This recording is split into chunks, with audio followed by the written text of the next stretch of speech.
You're listening to an audio article by the Common Constitutionalist.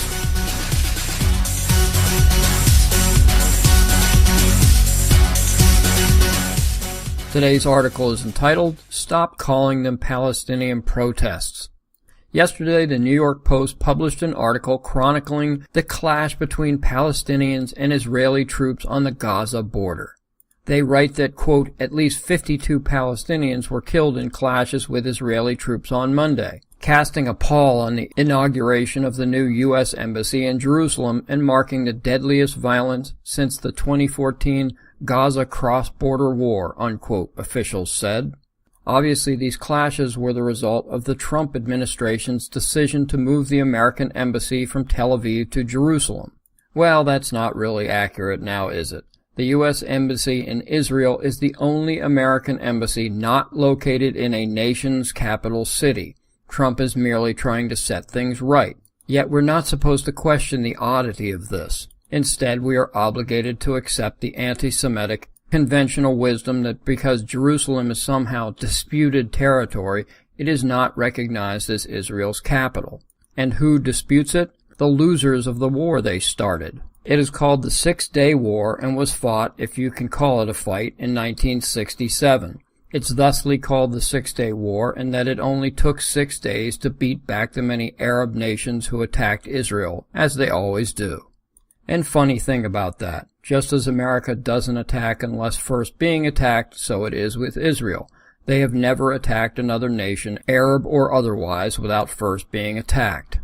During those 6 whole days, the Israeli military beat back the aggressors and legitimately captured some of their territory, which they then used as a buffer against further attacks. In all, Israel captured the Gaza Strip and the Sinai Peninsula from Egypt, the West Bank including East Jerusalem from Jordan, and the Golan Heights from Syria. Then after Israel redrew their property lines, the loser Arab nations objected. To this we say, too bad for you. You might still have those disputed territories if you weren't so overcome with erasing Israel from the map altogether. So that's what the fuss has always been about. Back to what all in the leftist media are calling Palestinian protests. This I love. I love how the left keeps calling what the Palestinians are doing at the Israeli border protests, whitewashing the difference between a protest and a riot. Post describes them as, quote, the 50,000-strong protest was the culmination of a campaign led by Hamas and fueled by despair among Gaza's 2 million residents to break the decade-old blockade of the territory, unquote. Others have the nerve to call it a march and a demonstration, maybe like a parade. Yeah, that's it, a parade. Okay, last I checked, protests, marches, and demonstrations don't involve burning tires and slinging rocks and fire bombs at Israeli soldiers. The definition of a protest is an orderly expression or declaration of objection, disapproval, or dissent. A riot is a noisy, violent public disorder caused by a group or crowd of persons. And another thing, I will hazard a guess, and I'm sure it's accurate, that at least 90% of the violent Palestinians have no idea why they're doing this. They, like most college campus protesters in America, have not a clue why they are there. They were told to be there, act a certain way, and they comply.